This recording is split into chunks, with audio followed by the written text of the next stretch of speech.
Bismillahirrahmanirrahim. Alhamdulillahirabbil alamin. Wassalatu wassalamu wal barakatu ala sayyidil mursalin sayyidina Muhammadin wa ala alihi washabbihi wa ummatihi ajmain.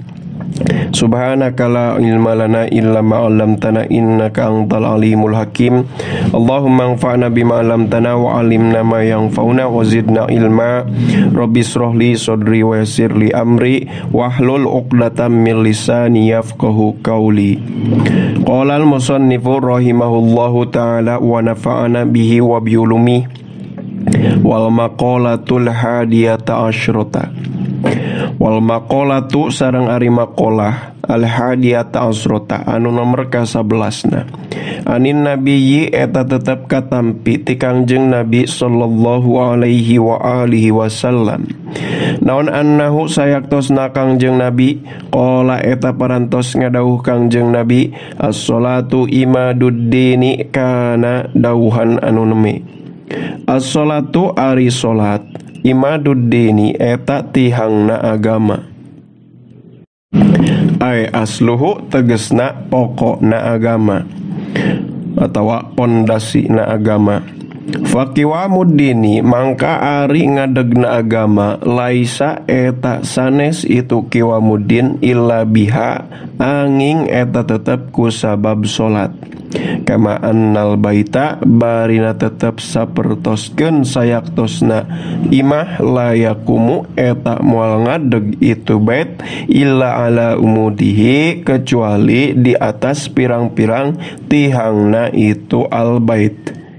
Fahia mangka ari itu salat tahqiqun eta pernyataan nganyatakeun lil ubudiyati kana ibadah wa adaun jeung nyumponan li haqqi rububiyati kana hak ketuhanan wa jami'il ibadati jeung kana hak sakabeh pirang-pirang ibadah wasailun jeung anu menta ila tahqiqi sirriha kana nganyatakeun rahasiana ibadah. Wasomtu jeung ari repeh afdalu eta nu leuwih utama tibatan salat.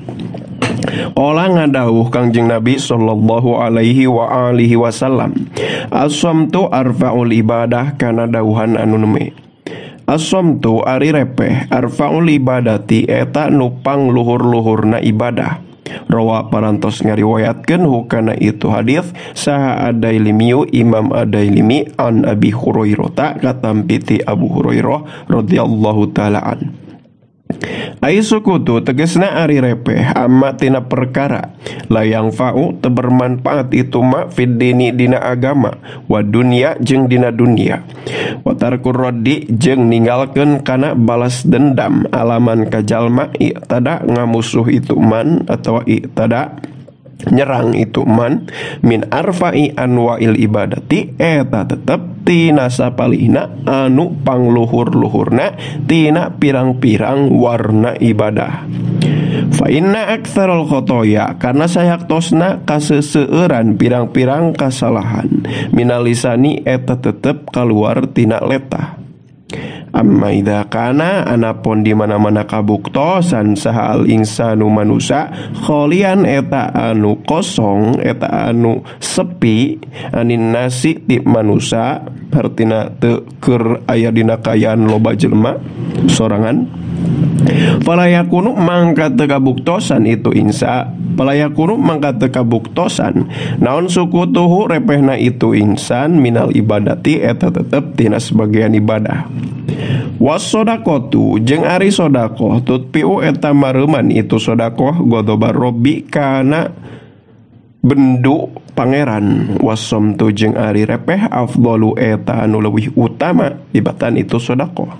Qala ngadawuh Kangjeng Nabi sallallahu alaihi wa alihi wasallam asomtu zainun lil alimi wasitrun lil jahili kana dawuhan anu neme.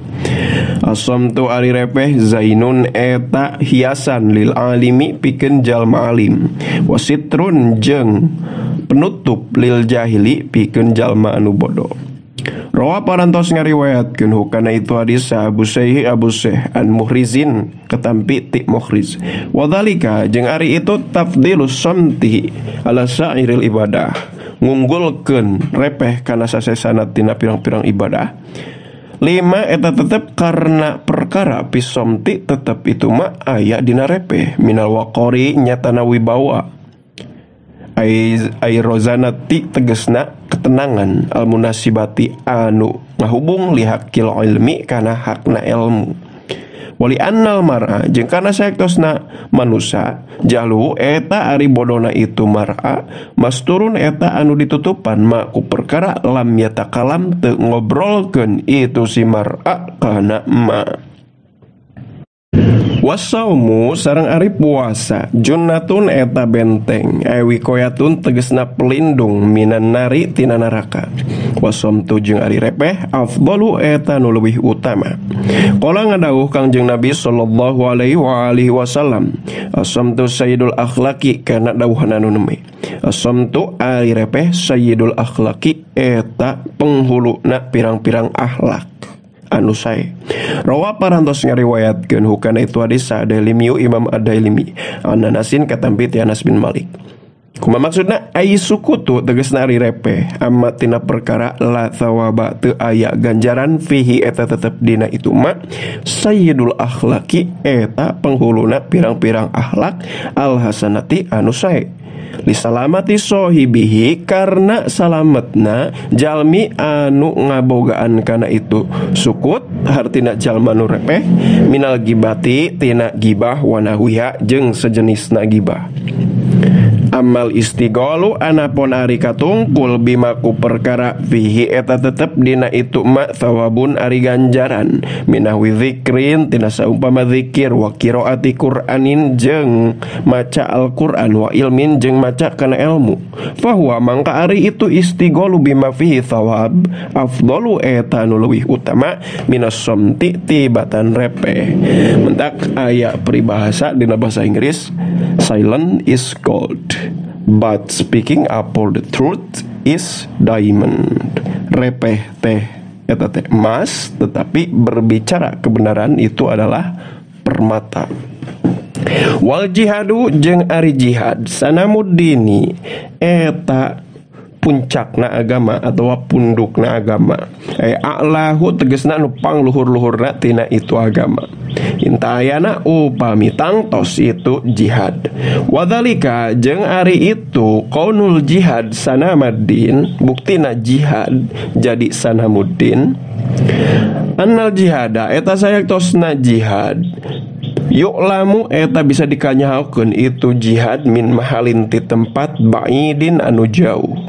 Kama anna sanamal ibili sapertikeun sayaktosna pundukna onta yuro eta bisa ditempo itu sanamal ibil min ba'idin ti anu jauh. Wasomtu jeung ari repeh afdalu eta nu leuwih utama. Orang ngadawuh Kangjeng Nabi sallallahu alaihi wa alihi wasallam, as-somtu hikamun wa qalilun fa'iluhu.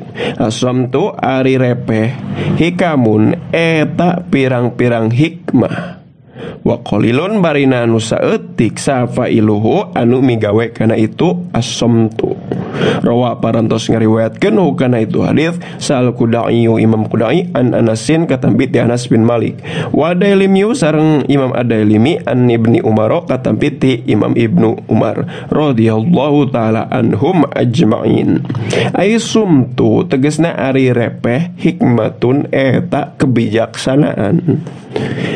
Aya nafiun tegasna anu bermanfaat yamnau anu nyegah itu nafi minal jahli tina kabodohan. Wa qala jeung saeutik sahaman jalma yasmutu repeh itu man amma tina perkara la faidata eueuh paidahna fihi dina itu ma wa man jeung jalma yamnau nyegah itu si man nafsahu kana dirina itu si man aninutki tina ngobrol bima kana perkara yusinu bakal mantak ngerakeun itu ma hu ka itu si man. Wa min fama sareng kulantaran kitu kila parantos dicarioskeun min bahrul khafifi tina bahar khafif naon ya katsirul fuduli qasir qalilan ileh siiran anu neme. Ya katsirul fuduli he jalma anu loba pirang-pirang kaunggulanana Qosir kudu mendekeun anjeun qolilan kana perkara anu saeutik. Qad parotha nyata geus manjangkeun anjeun al-fudula kana pirang-pirang kautamaan ardon kalawan nemongkeun watulan jeung manjangkeun hartina ngaleuleuwih. Qad akhadda nyata geus nyokot anjeun minal qabihi tina perkara anu goreng bihadzin kana bagian. Faskut mangka kudu repeh anjeun al ana ayeuna in arodta lamun ngamaksud anjeun jamilan ka zat anu maha indah nyatana Allah. Warwiya sareng parantos diriwayatkeun naon annahu sayaktosna Kangjeng Nabi sallallahu alaihi wasallam qala eta parantos ngadawuh Kangjeng Nabi afdhalul jihadi an tujahida nafsaka wa hawaka fi dzatillahi kana dawuhan anu me afdhalul jihadi ari anu pangutama utamana tina jihad an tujahida eta yen merangan anjeun nafsaka kana diri anjeun wa hawaka jeung kana kahayang anjeun fi dzatillahi dina jalan anu diridoan ku zat Allah. Rawa parantos ngariwayatkeun hu kana itu hadis Ad-Dailimi Imam Ad-Dailimi.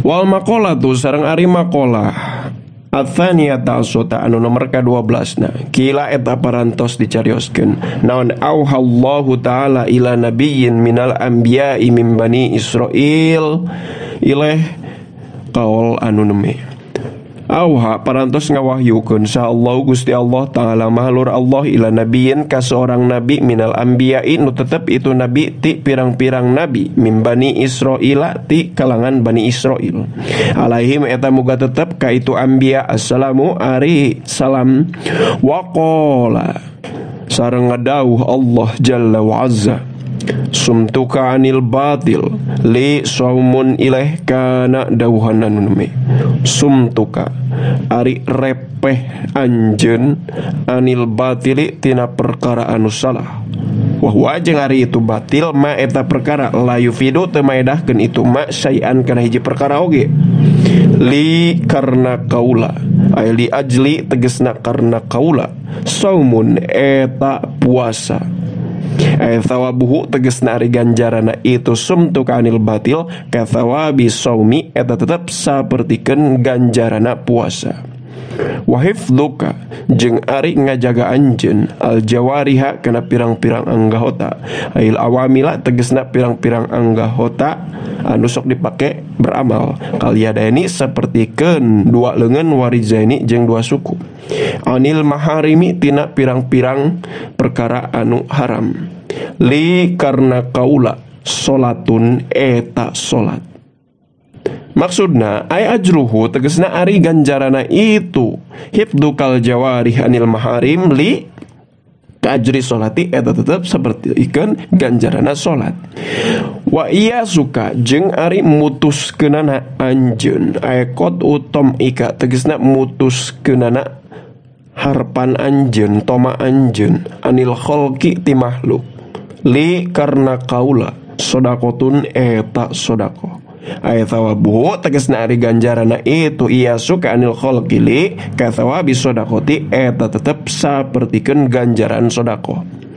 Wakafuka jeung ari nahan anjeun al ada kana nganyeri ay wusul al makruhi tegesna kana nepikeun anu dipikangewa anil muslimi ti orang-orang muslim li karna kaula ay li ajli tegesna karna arah-arah kaula jihadun eta jihad ay thawabu tegesna ari ganjarana itu kafwal ada anil muslimina li kathawabil jihadi eta tetep sapertikeun ganjaran jihad. Wal maqalatu tsalitsata asrata an Abdullah bin Mas'ud radhiyallahu taala an wallahu a'lam bissawab. Subhanakallahumma wa bihamdika asyhadu an la ilaha illa anta astaghfiruka wa atubu ilaik. Sallallahu ala sayyidina Muhammad wa ala alihi wa sahbihi wa baraka wa sallam. Hanallahu wa yakum ajmain. Assalamualaikum warahmatullahi taala wabarakatuh.